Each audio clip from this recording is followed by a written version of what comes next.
Hello Capricorn, Sun, Moon, Rising, and Venus signs. Kamusta kayo? Sana po ay nasa mabuti kayong kalagayan. Welcome back po sa Star Tarot. Kung bago kayo dito, welcome din kayo. Thank you sa inyong support. I truly appreciate it. God bless you all. Una mensahe ni Capricorn ay yoke. Ayan, feeling tied down or frustrated. Ayan, so maybe you're frustrated about something or frustrated about someone dito, no? So, kalma lang, Capricorn, hinga malalim, no?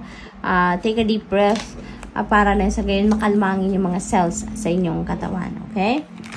We have fly, a period of ill health, depression, ayan. So, siguro, masama ang pakiramdam ng iba sa inyo dito, Capricorn. Maaring dahil din yan dito sa frustration ninyo about someone or about something. At, nagkakaroon kayo ng anxiety, you know, at sa kakaisip ninyo, maaring ma-depress kayo dyan, sobrang sadness sa maramdaman ninyo, or maaring mapabayaan na ninyo ang inyong sarili. So, wake up, okay, Capricorn, wake up. Wag ninyong hayaan na lamunin kayo ng kung ano man ang frustration na to, okay? Alalahanin ninyo na lahat ng bagay ay may dahilan, no? Lahat ng bagay ay may purpose. Kaya wag na ninyong isiping mabwisit kayo, something like that, or ma-frustrate kayo about something because that is part of your journey. Okay? Kailangan yan sa life, sa journey ninyo for you to learn something, for you to realize something, yung mga ganon, no? So, iwasan ninyo, no, na magkaroon kayo ng anxiety, magkaroon kayo ng, huwag kayo mag-worry too much, no, because that is not going to help you in any way. It will just cause you stress, okay? So, tignan natin kung ano pa ang ganap. We have heart, love, deep affection, and caring. So, this could be you, no? Capricorn, maaaring kayo tong magiging very loving. You're going to, siguro to express your deep affection and pag-care sa mga mahal ninyo sa buhay. Posibleng ganon. We have mule. Someone is extremely stubborn and unwilling to change. Ayan. So, kilala nyo to definitely. Alam nyo kung sino yan. No? Alam niyo kung sino yung stubborn na yan. Napakasutil. Ayaw magbago. Yung mga ganon. So, you know that. So, ano na lang, dead man na lang, as long as nagbigay kayo ng advice sa taong yan, hayaan nyo na sila. No? Let them be, or let her be, or let him be. Meron naman siyang sariling judgment, no? Yung taong ito, kaya hayaan nyo na lang. Alright? Kisa naman ma-stress kayo. We have the energy of the crib, birth or conception of a child or enterprise. Ayan. So, someone could be conceiving dito. Maaaring merong magbubuntes, merong manganganak, maaring kayo to, pwede rin naman na hindi, pwede rin naman na yung person ninyo to, no? Or maybe you are giving birth to a new, enterprise, a new project, a new business venture. So, maaring ganun din ang ganap dyan for some of you. We have purse, pay attention to your finances, okay? So, i-monitor pa rin ninyo ang in and out ang inyong pera, i-monitor nyo pa rin yung kaperahan dito na dumadating at tumalabas, no? Stick to your financial plan, stick to your budget, kumbaga, no? So what else? We have will, indecisiveness, allowing your life to rumble aimlessly. Ayan. So meron kayong bagay na kailangan pagdesisyonan dito, no? Capricorn. Hindi niyo mapagdesisyonan ito sa ngayon. Maybe you're lacking information, maybe you are lacking details pa, facts, yung mga ganon, kaya hindi ninyo mapag-desisyonan. We have lightning, and control your anger or you will be sorry. Okay? So, control ninyo ang inyong anger, kontrolin ninyo ang inyong emotions dito. Otherwise, kayo lang yung may stress dito, Capricorn. Okay? What else? You have bat. Take care. Enemies are working against you. Ayan. So, mag-iingat din kayo. Maaring sa trabaho ito na siguro may mga tao na naiinggit sa inyo. May mga tao na hindi nagugustuhan ng inyong reaksyon sa mga bagay-bagay. Maaring ganon. Kaya, they are planning to take you down. They are planning to siguro mag-create ng fake news about you. Yung mga ganon ba, no? Mga ganong bagay. So, good luck. And that's all I have for you for today. Thank you for watching. Love alive. Namaste. Hello Virgo, Sun, Moon, Rising, and Venus signs. Kamusta kayo? Sana po ay nasa mabuti kayong kalagayan. Welcome back po sa Star Tarot. Kung bago kayo dito, welcome din kayo. Thank you sa inyong support. I truly appreciate it. God bless you all, Virgo. Tingnan natin kung ano mga mensahe ninyo for today. We have ring. Ayan, a marriage will take place, either romantic or business. Virgo, meron mag-aasawa na sa inyo, meron magpapakasal, no? Romantically. Posible din ang iba sa inyo business partnership na napapasukin dito, no? So, it could be both, no? Maaaring meron kayong business partnership dito na ikakasa, meron and at the same time magpapakasal kayo romantically. So, that's a huge blessing, hindi ba? We have shark, take care or there will be a loss of material wealth. Ayan, pag-ingatan ninyo ang paggastos ninyo, no? Yung spending ninyo, make sure that you are monitoring that. Make sure na inaalagaan din ninyo yung inyong source of income, no? Yung mga ganon. What else? We have yoke, feeling tied down or frustrated. Ayan. So, this could be frustration about someone or about something. Okay? So, yun ang ganap dito for some of you. Kalma lang, no? Virgo. We have energy of the bowl, plenty of material things. Ayan. So, napakaganda. This is a time for bounty and plenty sa buhay ninyo. Virgo, maraming blessings siguro ang parating. Maraming mga biyaya ang dadating sa buhay ninyo at this time. So, that's really beautiful. That could be money, that could be kahit ano, no, na material na bagay ang dadating sa buhay ninyo. Be careful, do not take risk. Ayan, hindi panahon ngayon para mag-take risk, hindi panahon ngayon para lumabas kayo sa comfort zone ninyo. No? Wag muna kayo mag-take chances on something or someone or kung ano man. No? Stay put lang muna kayo kung nasaan kayo ngayon, ano yung ginagawa ninyo ngayon, focus lang muna kayo dyan, okay? We have dogs, getting together with friends. Ayan, merong catching up with friends dito na magaganap, maaaring magkikita-kita kayo, you're going to talk, no, with each other over coffee, yung mga ganon, so you are getting together with friends. We have butterfly, a change for the better. Napakagandang sign ito, no, na magbabago ang inyong sitwasyon for the better. Ito yung ikakabuti ng inyong sitwasyon. So, napakaganda. Kung ano man ito mga pagbabagong ito, this is for the better. This is for your highest good, okay?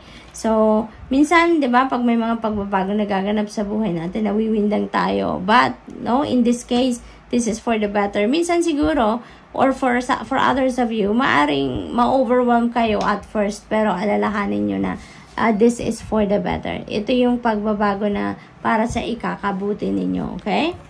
What else? We have flowers, happiness, magiging masayang-masaya kayo at this time. This is really beautiful. Claim nyo na yan. Virgo, you will be inspired, you will be happy, you will be highly motivated at this time. So, good luck to that. Maraming rason dito kung bakit kayo magiging masaya, no? Masaya ang puso ninyo, masaya dahil merong kasalan, merong business partnership, merong bounty and plenty, no? Prosperous and abundant kayo din sa ngayon. Kaya ang daming ganap sa buhay ninyo na magkikreate ng pagbabago, isang masayang pagbabago, no? We have fun, ayan, romance, celebration, and party. Ayan, dito. So, maaring yung pakikipagkita ninyo sa mga kaibigan na to, no? Could be a party. Maaring makikipag-party kayo, makikipag-celebrate kayo ng kung ano man, birthdays or whatsoever, no? There could be also a new romance coming in sa buhay ninyo, Virgo, or maaring meron na kayong existing relationship and siguro meron kayong isa-celebrate, no? Romantically, meron kayong isa-celebrate sa ngayon. So, posibleng ganun din ang ganap. Kaya, magiging masayang-masaya talaga kayo. So, good luck, Virgo. And that's all I have for you for today. Thank you for watching. Love and light. Namaste. Hello, Taurus, Sun, Moon, Rising, and Venus signs. Kamusta kayo? Sana po nasa mabuti kayong kaligayan. Welcome back po sa Star Tarot. Kung bago kayo rito, welcome din kayo. Thank you sa inyong support. I truly appreciate it. God bless you all. Kung ano mensahe ni Taurus ay facts. Ayan, shrewdness and resourcefulness, especially in business. Ito yung kailangan ninyong gawin sa ngayon. This could be the requirement, you know, sa inyong business matters sa ngayon or business dealings, no? What else? We have hammock, taking a vacation physically or mentally. Taurus, ito yung inyong sitwasyon sa ngayon, ano? Maaring kailangan ninyo ng bakasyon. Kailangan ninyo magpahinga. You know, maybe you are tired already, exhausted na kayo, maaring wala na kayong panahon para makapag-unwind man lang, no? Kaya iniimbitahan kayo dito na magbakasyon kayo, okay? Magpahinga, no? Pag mentally, physically, kailangan ninyo na mag-chill muna kayo, okay, Taurus? What else? We have scales. Keep your life in balance. Kaya kailangan ninyo na magbakasyon. Ipagpahinga muna ninyong inyong isip, ang inyong katawan, para makatulong yan, para mabalanse ninyo ang inyong sarili. Maibalik ninyo yung balanse, no, sa buhay ninyo. Okay? What else? We have eagle, triumph over troubles and obstacles. Napakaganda naman ito, no? You are going to be triumphant. You're going to succeed dito sa paglaban sa hamon ng buhay. Malalampasan ninyo mga challenging situations, problema, obstacles na kinakaharap ng iba sa inyo sa ngayon, Taurus. So, good talaga. So, yan, we have great happiness. Ayan, magiging masayang-masaya na kayo because you're triumphant, diba? So, you have all the reasons to celebrate dito, to be happy, diba? Kaya napakaganda ng ganap sa buhay ninyo sa ngayon. We have the energy of the heart, love, deep affection, and caring. Maaring ito yung ma-receive ninyo sa ngayon, Taurus, or posible din na ganito kayo, no? Ganito kayo. Kayo yung laging nagbibigay ng pagmamahal, pag-ibig, nagpaparamdam ng deep affection ninyo, ang pag-aalaga sa mga mahal ninyo sa buhay. So, this could be you receiving it, experiencing it, or this could be you giving it out, no, to other people. We have bird perch. Ayan. So, ang iba sa inyo naghihintay ng balita, naghihintay ng bagahe, package, sulat, yung ganon. At this time, Taurus. So, good luck to you. You know, you are waiting for something. We have forest and muddled, unclear thinking. Ayan. So, nalilito kayo, ano. Kaya siguro kayo may bakasyon na kailangan gawin dahil siguro ang tagal-tagal nyo na or ang dami-dami nyo nang iniisip. Siguro ang dami-dami nyo nang pinag-iisipan, punong-puno na ang isip ninyo, kaya malabo na, bizarre ang mga kaganapan, no? Nalilito na siguro kayo kung ano yung dapat na direksyon na tahakin ninyo sa ngayon. Kaya kailangan ninyo na pagpahingahin muna yung inyong isipan. We have announcement, ayan, so that could be linked to business, that could be linked to work, career, you know, or maaaring pamilya, maaaring merong i-announce sa loob ng pamilya, maaaring merong magpapakasal, merong mai-engage, or maaaring paghahati-hatian nyo na yung inheritance. So, that could be anything, no, na announcement na parating. So, we have carrot, ayan, opportunity or windfall. Napakaganda naman. So, may mga oportunidad na parating.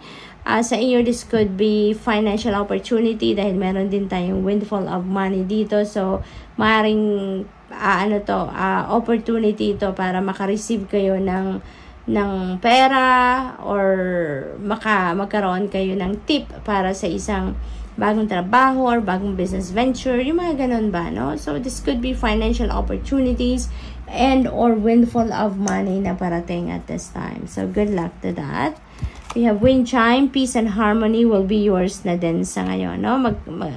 Great happiness ang harp, merong peace and harmony, so sobrang ganda ng energy na to, Taurus. Maging masayang-masaya kayo, no? Mararamdaman din ninyo yung love and affection and care ng mga taong mahal ninyo sa buhay, kaya sobrang ganda, no? May pagtatagumpayan din kayo dito mga obstacles, so this is such a beautiful energies na dumating sa inyo sa ngayon. So, magiging masayang-masaya kayo. Younger man, you may be dealing with this younger man sa ngayon. This could be anyone, no? Sa buhay ninyo. This could be your anak. Maaaring manliligaw ninyo yan. Maaaring pamangkin ninyo yan. Katrabaho. That younger man could be anyone sa buhay ninyo that is going to play significant role at this time. So, good luck. And that's all I have for you for today. Thank you for watching. Love and light. Namaste.